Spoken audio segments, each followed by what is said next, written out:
하나님의 은혜가 세미한 성령의 음성으로 우리 가운데 들려오기를 주님의 이름으로 축복합니다.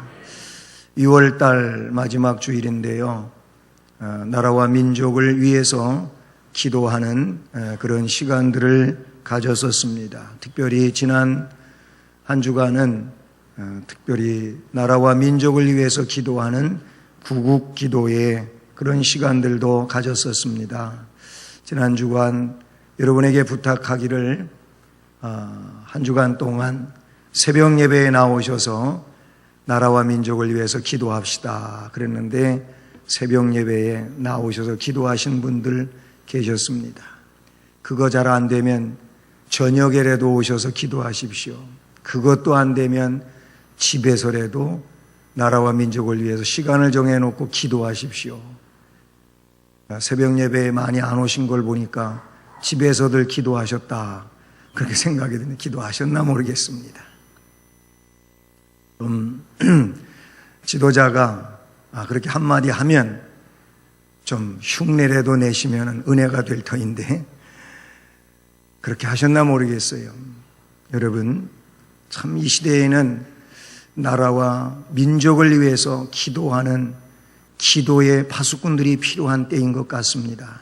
왜냐하면 사람이 정치적으로 아니면 어떤 힘의 논리에 의해 가지고 뭘 하려고 해도 그게 마음대로 되는 게 아니지 않습니까? 하나님께서 역사하셔야 된다는 사실 우리 믿음의 백성들은 잘 알고 있습니다. 나라가 혼란스럽고 세계적으로도 경제 문제가 힘들고 어렵고 그런가 하면은 또 이 종교적 분쟁이 심화되어 가고 있는 이런 일들 저런 일들을 보면서 우리는 민족을 위해서 기도 많이 해야 될 줄로 믿습니다. 바울 사도는 애국자였습니다. 오늘 말씀에도 그거를 나타내 주고 있습니다. 자신의 조국 이스라엘을 사랑한 애국자의 한 사람이라는 겁니다.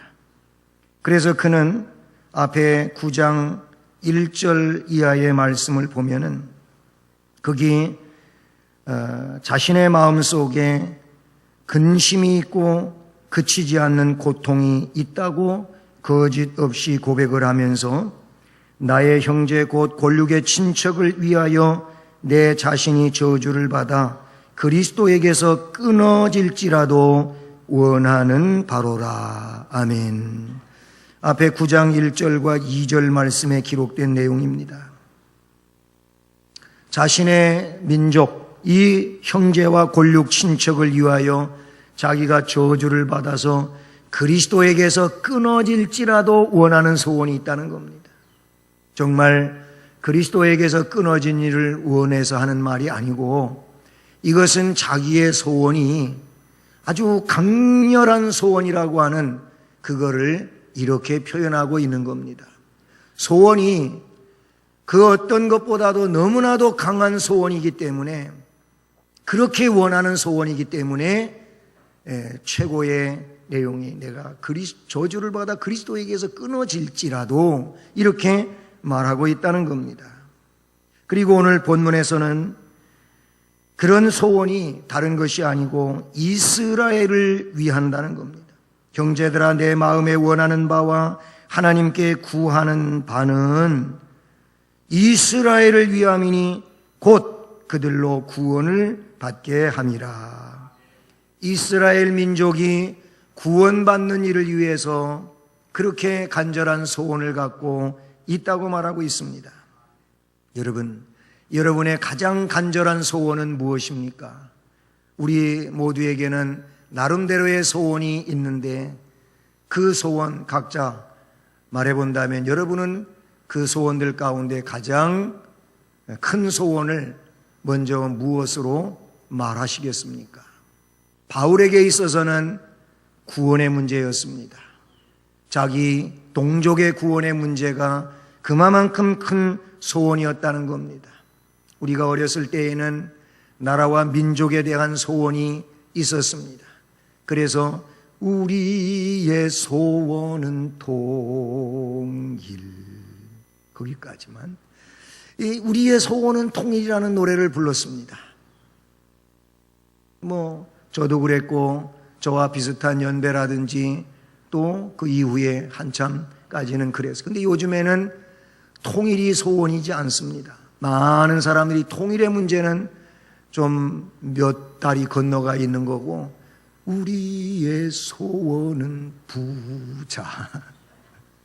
부자 되는 게 소원이에요. 그래서 요즘에는 조금 시대에 간 얘기지만은 한때는 사람들한테 축복하는 말을 했는데 인사말이 그래, 부자 되세요 그랬어요. 부자 되세요. 한 번쯤은 다 쓰셨지요.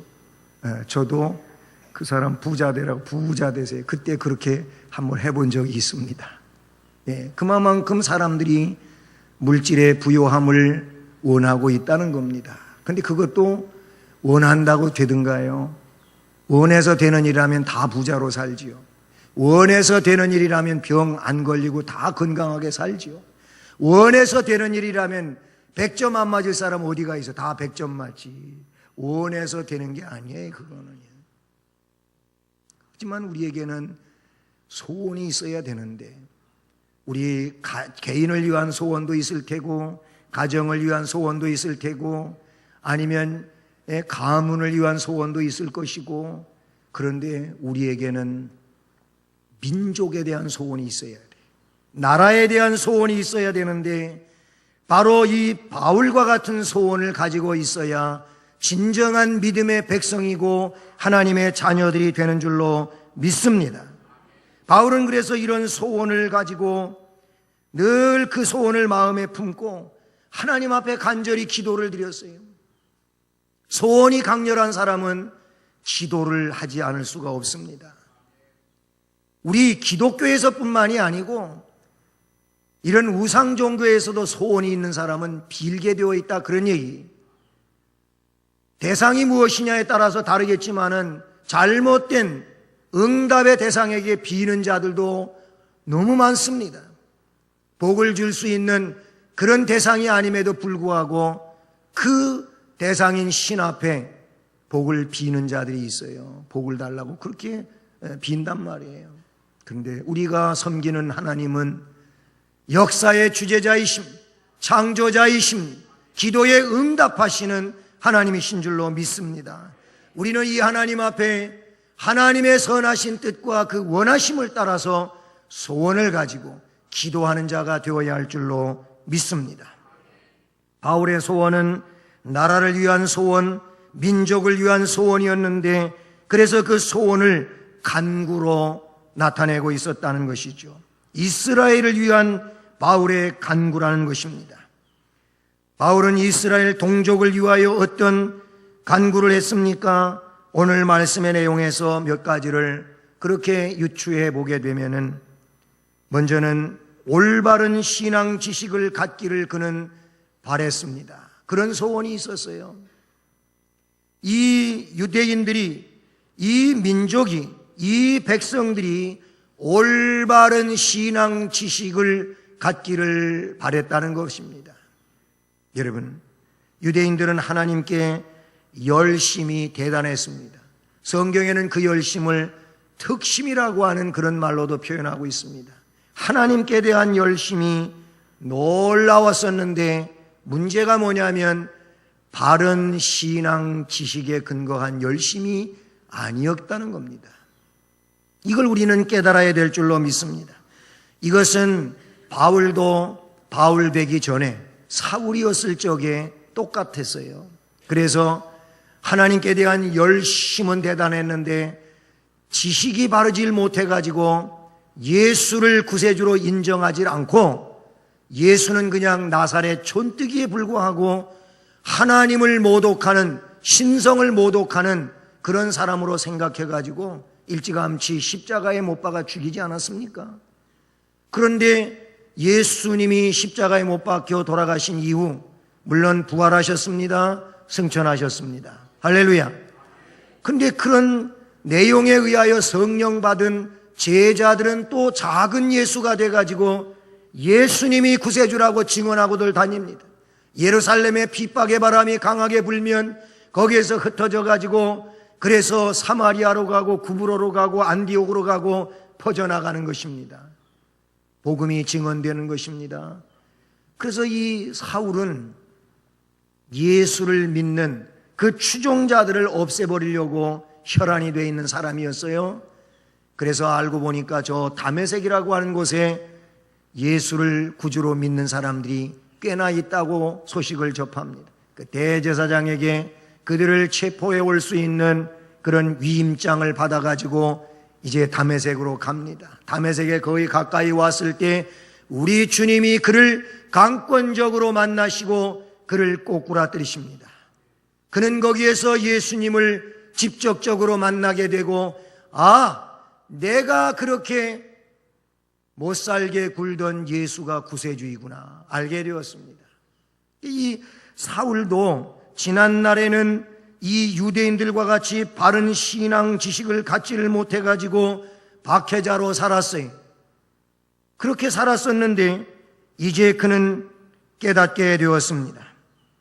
깨닫게 되어서 자기의 목숨을 바쳐서 결혼도 하지 아니하고 복음의 증언만을 위하여 순교의 삶이 있기까지 증언자로 삽니다. 그런 바른 지식을 갖게 된 바울의 입장에서 보게 되면 아직 바른 지식을 갖고 있지 않은 동족 유대인들이 자기 민족이 너무나도 안타깝게 보여진 것입니다. 그래서 하나님, 내가 그랬던 것처럼 나의 전철을 밟고 있는 저 민족, 유대민족, 동족, 이들이 신앙의 바른 지식을 갖고 예수님을 구세주로 믿기를 원합니다. 그 소원이 있었다는 거예요. 그래서 그 기도를 드리는 겁니다. 여러분, 여러분의 가족 가운데, 여러분의 인척 가운데, 여러분의 친구 가운데, 여러분의 직장 동료 가운데, 아니 이웃 가운데 이 나라 이 민족에 아직도 참 진리를 몰라서 신앙의 바른 지식을 갖지를 못해가지고 멸망의 길에서 헤매이고 있는 이런 이들에 대한 안타까움을 우리도 가지면서 그들의 구원을 위하여 바른 신앙 지식 갖도록 우리는 소원을 가지고 기도해야 될 줄로 믿습니다. 모르니까 우리를 박해하잖아요. 가족 가운데도 뭐 교회 간다고 다냐? 하면서 이상하게 얘기한단 말이죠. 몰라서 그러잖아요. 안타까운 일입니다. 그러니까 우리는 그 안타까움을 가지고 알 수 있도록 하나님 깨우쳐 주시옵소서. 기도해야 될 줄로 믿습니다. 바르게 행하기 위해는 거룩한 이 정확한 지식이 필요하다 그 얘기. 그래서 호세아서에도 보게 되면 호세아서 4장 6절에 뭐라고 말씀하냐면 내 백성이 지식이 없어서 망한다. 뭔 지식? 하나님을 아는 지식이 없어서 망한다고 그렇게 말하고 있다는 거예요. 내가 하나님의 율법을 잊어버렸으니 나도 내 자녀를 잊으리라 라고 말씀해 주고 있는 거예요. 여러분, 아담과 하와도 선악과 앞에서 바른 지식을 갖지 못했기 때문에 헛된 사탄의 말에 속아 넘어간 겁니다. 그래서 죄를 짓고 동산의 모든 행복을 뺏기고 쫓겨남을 당했습니다. 고난받는 일생이 되고 말았습니다.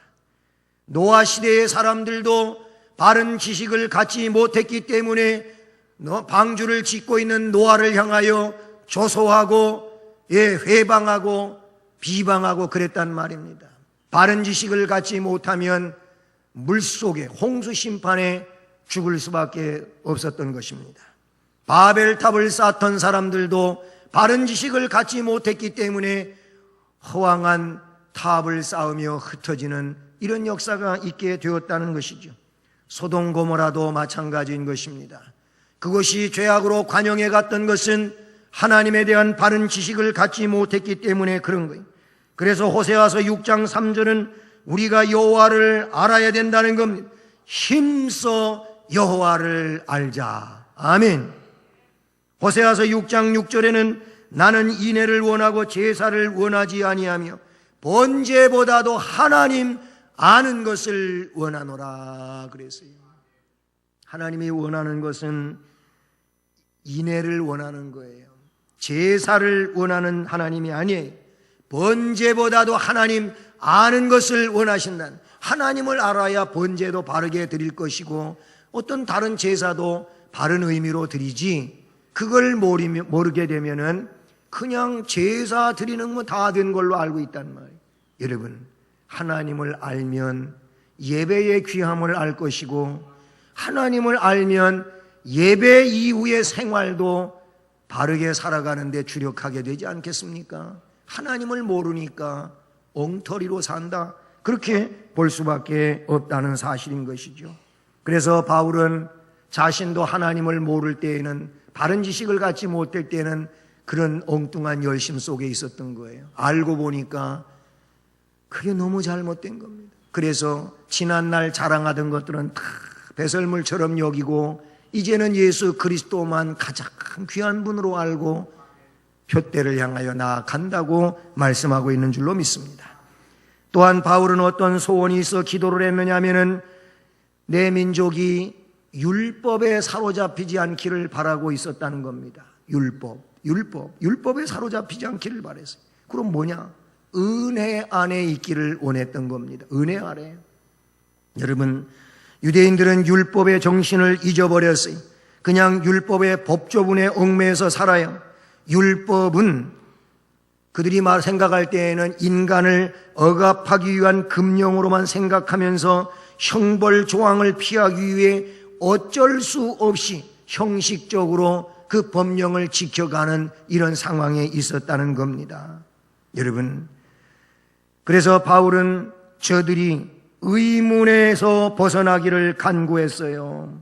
여러분, 율법은 그냥 사람들을 묶어두는 그런 내용이라고 생각했다는 겁니다. 여러분, 거기서 벗어나야 될 줄로 믿습니다. 율법이라고 하는 것은 어떤 겁니까? 하나님이 원하시는 게 뭔지를 알려줄 뿐만 아니라 내가 뭘 잘못하고 있는지를 깨우쳐 주는 거예요. 이미 깨달았다면 내가 죄인이라고 하는 것을 알게 되는 것이죠. 그러면 죄 문제는 어떻게 하는 겁니까? 율법이 속량해 줄 수가 없어요. 그냥 율법은 넌 죄인이다 이것만 말해준단 말이에요. 그래서 하나님이 율법을 통하여 죄를 지적받으면 송아지를 가지고 아니면 양을 가지고 비둘기를 가지고 제사를 지내려 그걸 가지고 제사장한테 가야만 됐습니다. 왜냐하면 내가 지은 죄를 속량받기 위해서는 제사가 필요한 겁니다. 율법은 그냥 죄를 지적해 주는 거예요. 죄를 속량받을 수가 없는 내용. 그 율법에 사로잡지 않기를 바라요. 그 율법 대신에 은혜 아래 있기를 바란다는 것입니다. 은혜는 뭡니까? 내가 죄인이지만 하나님이 어떻게 해요? 예수님의 그 십자가에서 대속의 죽음을 죽으신 것을 그 사람이 믿으니까 그 믿음에 근거하여 의로운 자라고 일컬어 주는 게 은혜예요, 은혜. 이게 율법에 이 사로잡혀 있으면 항상 그냥 죄로 있는 거예요. 죄인으로 있는 거예요. 그러나 은혜 아래 있는 것은 하나님 의의 자녀로서 그렇게 인정받는 일이라는 것이죠. 그런 자가 되기를 바란다는 것이죠. 또한 바울 사도는 어떤 바람이 있었느냐 하면은 하나님에게 순종하기를 바랬어요. 하나님께 순종하기를. 유대인들은 하나님께 순종을 안 해요. 자기 자신들은 하나님께 순종한다고는 하지만은 순종을 안 해요. 그래서 하나님이 명하신 이런 율법의 조항들을 거역합니다. 네? 그들은 그래서 하나님의 말씀을 거절하고 불순종의 삶을 살아요. 이게 너무 극에 달하니까 하나님이 그냥 버려두지를 아니하시고 주변의 강대국들을 통해 가지고 이스라엘을 짓밟게 합니다. 그래서 이스라엘 백성들은 포로가 되어 노예로 끌려가며 슬픔의 세월을 살고 고난의 세월을 살게 됩니다.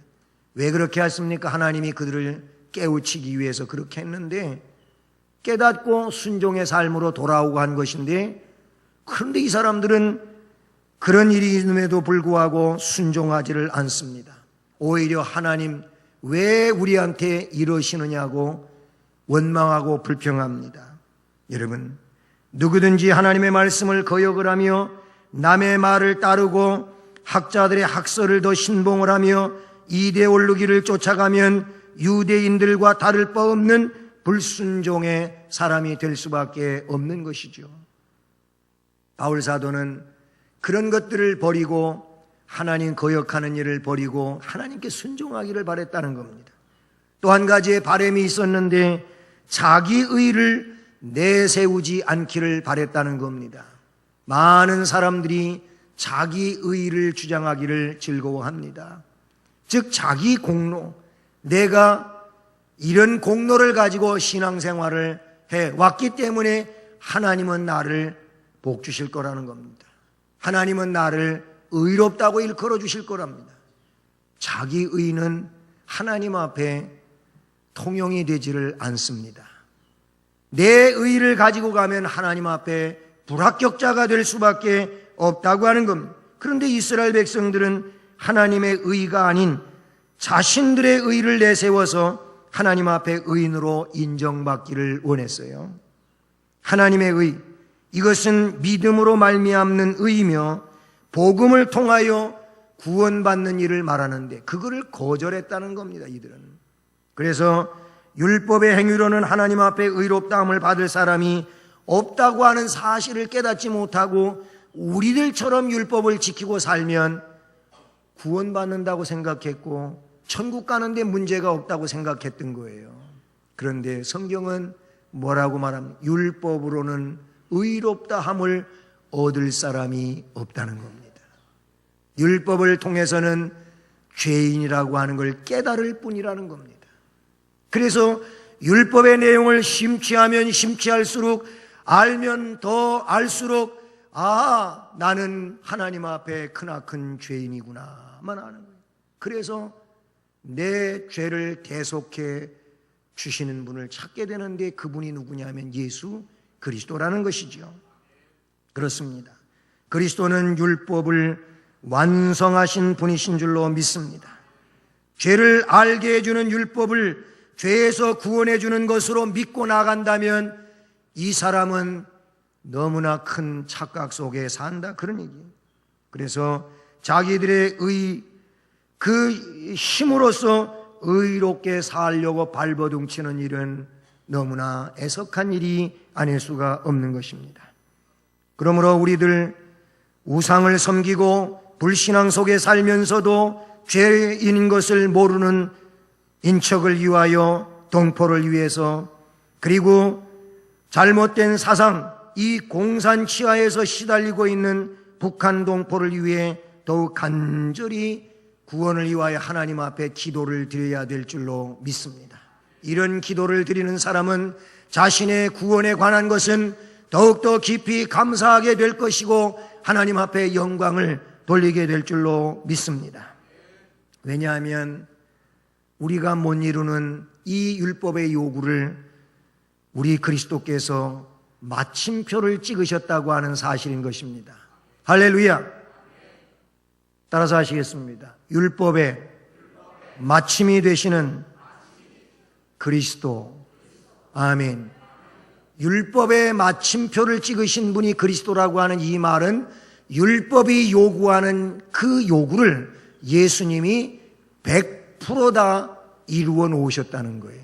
그래서 예수 안에 있는 자들은 율법의 요구에 따르지 않아도 되는 거예요. 이제부터는 은혜를 따라가면 되는 거예요.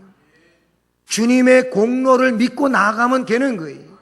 그래서 히브리서에서는 우리가 은혜의 보좌 앞에 담대히 나가자 그랬습니다. 우리가 가야 할 건 은혜의 보좌로 담대히 가면 되는 거예요.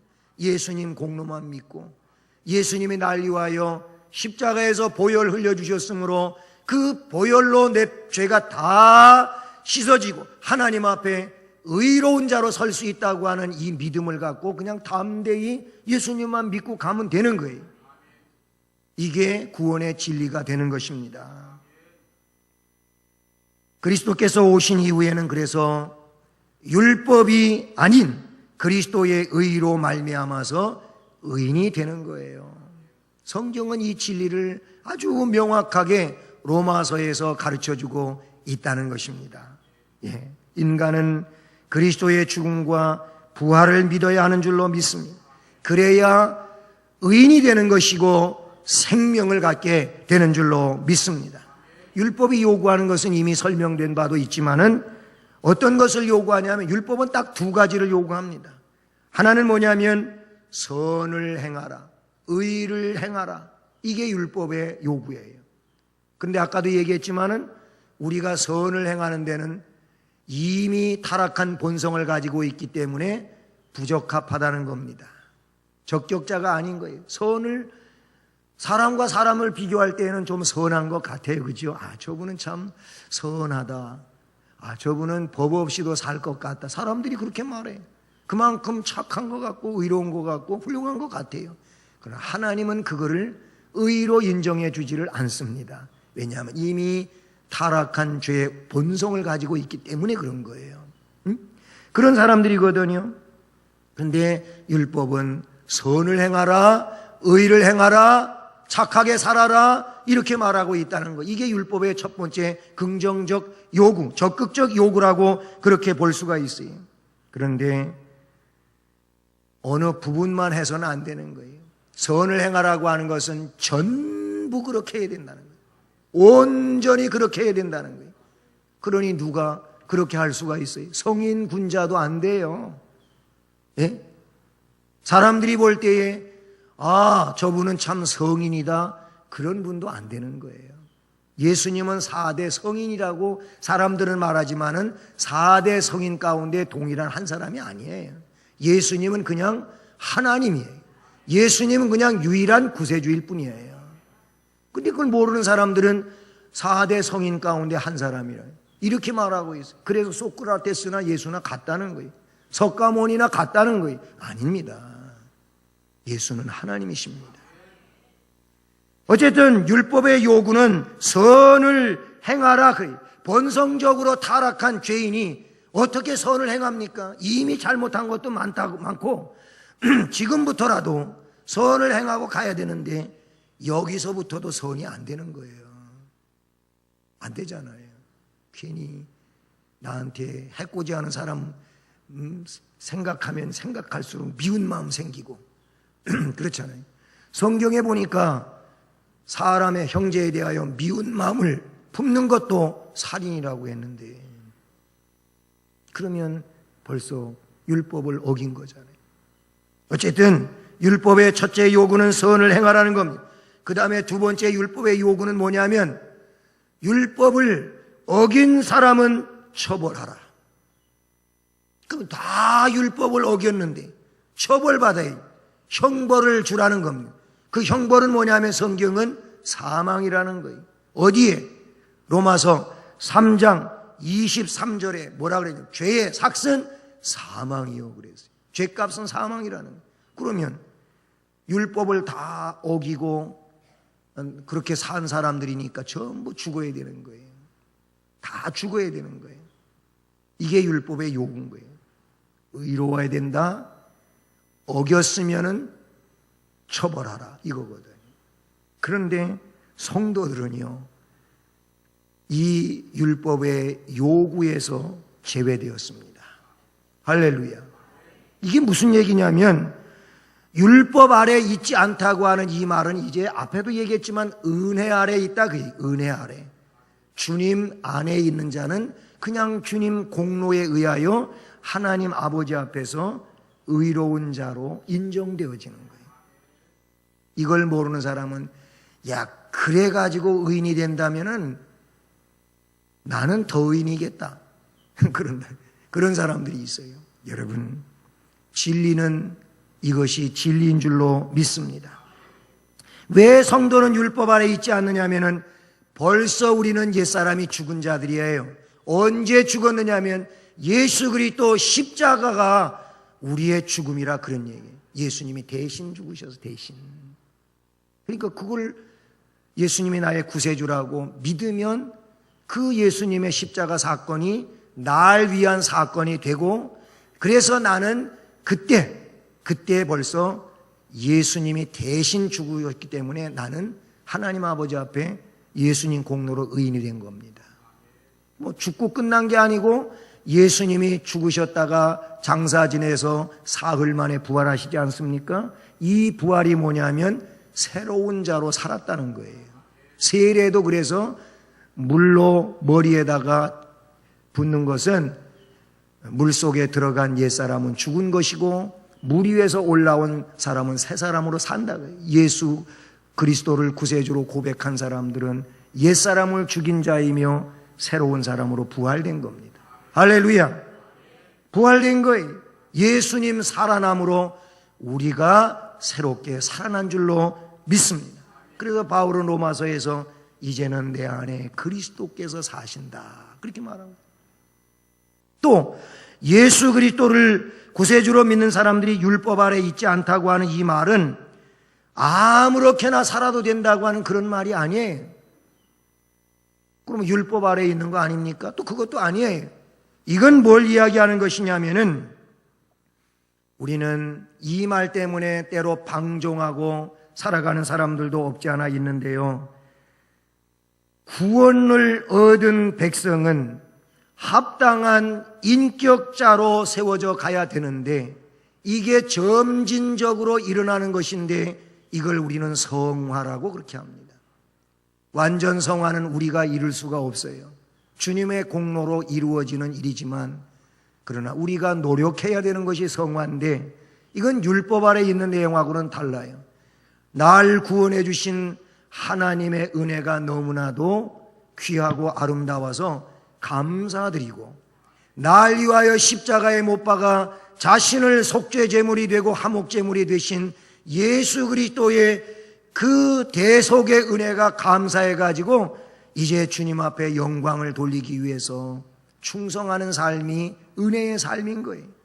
그게 구원을 얻기 위하여 율법을 지키기 위하여 하는 일이 아니라는 그런 의미인 것입니다. 그래서 바울 사도도 고린도전서 9장 26절로 27절에 뭐라고 말씀하고 있느냐 하면 나는 나의 달려갈 길을 달려가는데 향방 없는 것 같이 안 한다. 괜히 그냥 쓸데없이 일로 뛰어갔다 절로 뛰어갔다 그렇게 안 한다는 거예요. 나는 분명한 목표가 정해졌으므로 그 목표를 향하여 간다는 겁니다. 네? 권투 선수가 아무리 파괴력 있는 그런 펀치를 가지고 있다 할지라도 그 펀치로 쓸데없이 허공에다가 헛손질을 해봤자 소용이 없어요. 적중을 시켜야지. 그 파괴력 있는 펀치를 가지고 그냥 막 아파트 날리든지 훅을 치든지 그렇게 가지고 뭐 TKO가 되든 KO가 되든 그리고 아니면 점수를 내야지 괜히 쓸데없이 그냥 허공에다가 씩씩대고 막 휙휙대고 펀치를 날려봤자 무슨 소용이 있겠냐. 그렇게 안 한다는 거예요. 그러면서 내가 내 몸을 쳐서 복종시킨다고 하고 있어요. 왜 그렇게 하냐면 내가 남에게 전파한 후에 나는 도리어 어떻게 잘못될까봐 버림을 당할까 두려워한다 그랬어요. 위대한 사도도 자기 자신을 쳐서 복종을 시킨다고 했는데 율법 때문에 복종시키는 겁니까? 아니에요. 하나님 백성으로서 하나님께 더 온전해지기 위해서 그렇게 하는 것뿐이었던 것이죠. 예. 이미 말씀을 드린 것처럼 예수님은 율법의 마침이 되신 줄로 믿습니다. 우리 예수님은 율법의 요구를 완벽하게 이루셨어요. 그래서 마태복음 5장 17절 말씀을 보면은 뭐라고 이야기하고 있습니까? 내가 율법을 폐하러 온 줄로 선지자를 폐하러 온 줄로 아느냐? 그렇지 않다. 나는 율법을 폐하러 온 것이 아니고 완전케 하러 왔다 그랬어요. 그리고 요한복음 19장 30절 말씀에서 예수님이 십자가에서 운명하시면서 다 이루었다 그랬어요. 뭘 다 이루었다고? 율법의 요구를 다 이루었다는 겁니다. 그거는 또 다른 말로는 구속사업을 다 이루었다는 겁니다. 그러므로 나를 믿는 자는 죽어도 산다는 겁니다. 예수님을 구주로 믿는 자는 그 배에서 생수의 강이 흘러난다고 말씀해 주셨습니다. 사랑하는 여러분, 예수 믿으면 구원받습니다. 우리들이 그런 것처럼 우리의 식구들도, 우리의 인척들도, 우리의 친구들도, 우리의 이웃도, 우리의 민족도 예수 믿으면 구원받습니다. 그러므로 우리는 우리의 예수 믿지 않는 이 주변 사람들이 구원에 이르도록 소원을 가지고 바울처럼 기도해야 될 줄로 믿습니다. 바울처럼 나라와 민족을 위하여 기도하는 자 되기를 바랍니다. 우리 민족이 예수를 구세주로 영접할 수 있도록 기도할 수 있는 기도의 파수꾼이요 용사가 될 수 있기를 주님의 이름으로 축복합니다.